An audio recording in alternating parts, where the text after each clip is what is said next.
I went back 25 years in my life listening to Professor Tharagan, going back to my MPhil days in CDS. Such a pleasure listening to his graceful, big picture kind of thing. So you need to shift from a scholar to a bureaucrat when I will be giving my points on livelihoods. So you saw the big picture. My first point is we need to define livelihoods for rebuild Kerala. Because livelihood is such a vast term, it can capture everything. Capabilities, activities, and all those kind of things. Your resources, assets. So they're all technical terms. So what do you mean by livelihoods?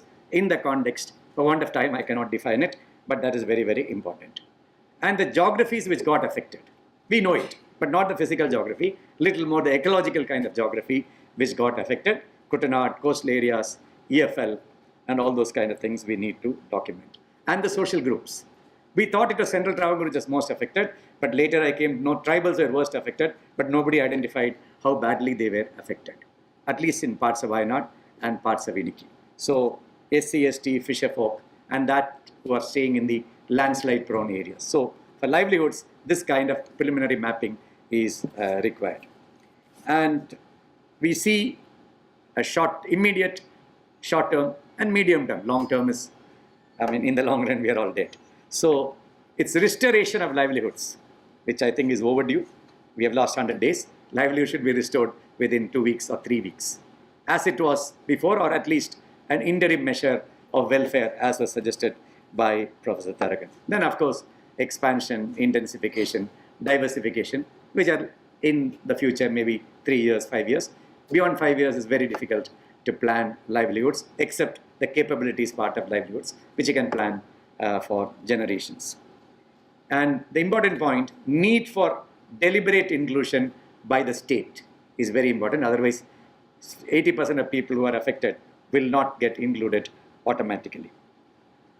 Now, for the quick points on immediate thing, which I said is already delayed, where you are going to the individual, the family, and maybe a geographical group, like the Chenamangalam thing, which we all revived with much fanfare, where so many unheard of or unmentioned kind of things. So you are going to the most affected first, sitting with them, giving the feeling we are with you. We gave them the feeling during the rescue and relief, but now are we with them? They don't get the feeling. That's the feedback I get from people who are reporting after their field work. They're fearing, are we with us after the rescue? So that feeling, sitting with them and saying what you lost, we will replace it, we'll improve it, we'll repair it. Small things, maybe a goat, those kind of things is very this thing, and that is topped up with welfare so that they are not lost. But one important thing which we have not, I am part of the crime, is that how we use Narega. We get 2,000 crores a year under Narega, and Kerala is a state which is the highest spender under Narega if you take poverty levels in the state. We spend actually, in actual amounts, more than Bihar. But the whole money is an unconditional cash transfer with hardly anything being created. Sometimes many people told me Narega worsened the effect of floods because people destroyed a lot of greenery. So Narega can be used for agricultural livelihood restoration legally and slowly. If we spend 2,000 crores or 3,000 crores over the next 1.5 years, all the badly affected lands can be restored at public expense, 100% of which comes from Government of India, almost by guarantee. So we are all searching for resources. It is there, but we need to change. Instead of people going and doing some vague kind of things, a planned approach is very much possible. We know what was affected. In the short term, it would be skilling for assured and available jobs. You can't suddenly skill them for, we can skill them for international jobs, but there are a lot of things lying around. Because of the flood, there is some kind of a sympathy so that people are willing to take you, who otherwise would not have taken you. And then a whole concept of micro enterprises, which Dr. Thomas Isaac has been trying to do in my curriculum. It's not easy. But still, the dolls have come out very well, but that cannot spread. So it's a very, very critical area.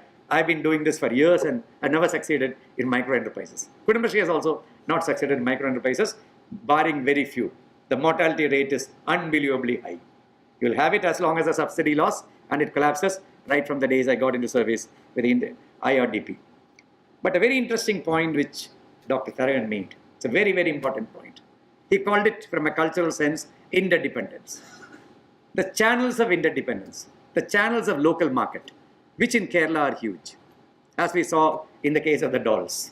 So if these livelihoods could be linked to those channels and some kind of social responsibility, lot of the lower end livelihoods, which is more challenging, as was mentioned, could be achieved. We know the markets. People know this is from the flood affected things. We are willing to use it, not for 3 months, but for 6 months, 1 year, 5 years. And that kind of market is very, very relevant, that market flows internal. In terms of agriculture, Professor spoke about a structural reform, which as a realist, I think is extremely difficult now. I asked somebody, can decentralization be repeated in 2018? No, not even 100 of what we did in People's Plan is imaginable in 2019. Whatever be the political complexion, it's not possible. So land reforms is not possible. But there is an interesting substitute, which was created by the women of Kudumbashree, what is called, it's not even lease land farming, informal lease land farming. Landless women taking land and doing it. It's not even lease in any sense of the term, but that I think shows the way. And Vadakanjeri, earlier block panchayat, now is a municipality, showed the way with what is called green army. It's a skilled agriculture worker. So a worker gets 1,000 rupees a day, no haggling over wages. They are equipped with minimum equipment. They go and deliver a piece rate. The farmers have got much more than before. It seemed to be a win-win situation, and it has been there for about 10 years. So I guess it is sustainable. That seems to be the way. And a futuristic thing, I want you to reflect on that. I saw in Andhra Pradesh what is called zero budget natural farming. You are going back to nature in farming. It's not ideological, it's not primitive.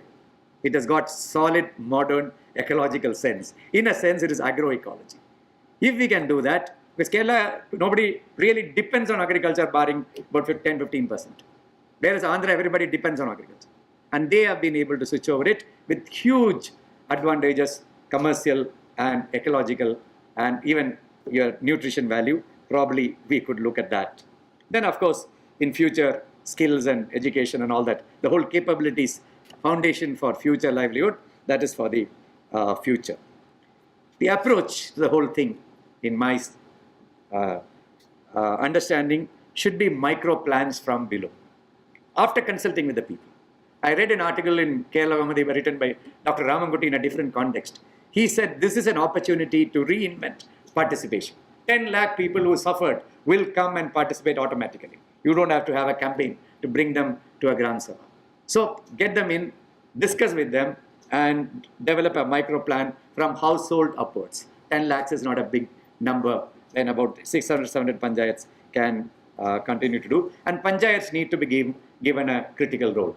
Somehow I have a disturbing feeling that panchayats are moving out after the initial rescue. They are now spectators like the other people. That should not be. Not that panchayat will decide the livelihood, but panchayat will have a say on what should be done, and it's up to somebody to say yes or no.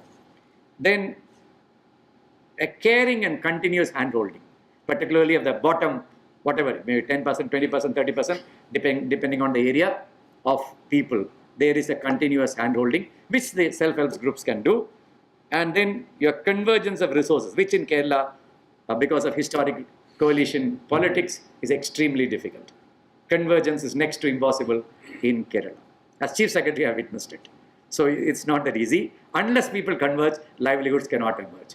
Industries, SC/ST department, Kudumbashree. So all this, the panchayat, all these people have to work with one mind. Very easy to say that, but if you do that, otherwise livelihoods, just let's not speak about it. It doesn't come.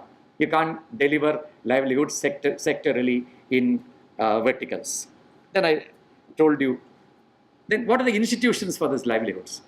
The micro enterprise consultant, which was pioneered by Kudumbashree, has huge potential, and I think that should be further expanded. Using this, we can get the best talent in India from IIMs and others, or IRMA, to nurture the MECs, so that they can go and advise on livelihoods, because it's ultimately it's all market, and somebody has to advise them. So that is very, very important. And I'm a great fan of VTC, which is a legacy of the People's Plan, the Voluntary Technical Corps. Why not have a Voluntary Technical Corps on livelihoods. I had only one occasion to visit Japan. They have a concept called Michinoiki, where Toyotas and Nissans, all those people, their top brass go and sit in a municipality to guide the farmers' market. They call it third sector, is their social responsibility, not giving 2%. But they go and give their talent. Dr. Isaac tried to do it in Mararikulam, didn't succeed, didn't get the right kind of persons. So that is how this can be mentored so that they have the kind of, so they can help and all that. And a credit facilitation system. Whatever we do, the subsidy will be very limited. Credit facilitation is extremely difficult. I've done it at the national level and at the state level. It's very easy to say. You really have to say what are the documents to be produced. That has to be agreed with the All India Banks Association. Otherwise, your letter is totally ignored. Government orders don't apply to banks. They collectively have to agree. These are the things. And what is the interest you are paying? What is the monthly EMI? Those details are very, very required. Unless you are clear on that, you will not get it. And the so-called cafeteria approach. Not everybody has to reinvent. With all our experience of Kudumbashree, IRDP and all that, and a lot of NGOs, we can have a book of livelihood ideas. They are already there. If you go to many agencies all over India, they will give you thousands of livelihood things, something which we can do. But the challenges, local livelihoods are not easy. That's a lesson which I told you, including our lesson from a highly planned, the best minds in the country worked on Mararikulam right from 2002-03. So it's not that easy because income expectations are very high in Kerala. Most livelihoods give about 7,000, 8,000 rupees a month. Here you want 15,000 rupees, otherwise nobody is willing to look at it. So you train a person for 8,000, 10,000 job, they will not come and join the training program. So it's a very, very difficult task. That has been the big problem of the skills program. And then a very important point he mentioned, there are a lot of livelihoods which we need to give up. The harmful livelihoods, which are simply not sustainable. And Professor Vijayanand would give you a long list which starts with quarrying in the hills. So we may all cry for the construction industry, but then we have to cry for the country. So that choice is ours. So that is something which a hard choice, very hard choice, on which elections can be won and lost. And another important thing is norms of fairness in livelihoods. Who got affected most will get most. We have to assure it and shout from the rooftop, fairness will hold, not somebody powerful will get. But a lot of opportunities because of the sympathy wave which it has generated. So my plea is that let's get started. Like we did in People's Plan, nothing was prepared. We just jumped and thought things will move. And things will be learned on the way. That is my request to senior persons like CP. Let's get started. And we recapture the spirit of the relief phase, which Dr. Tarayan hinted may not be possible because we now have a flash mentality, flash charity, flash altruism. It's not systemic kind of thing, systematic kind of thing. Let's hope for that. Thank you.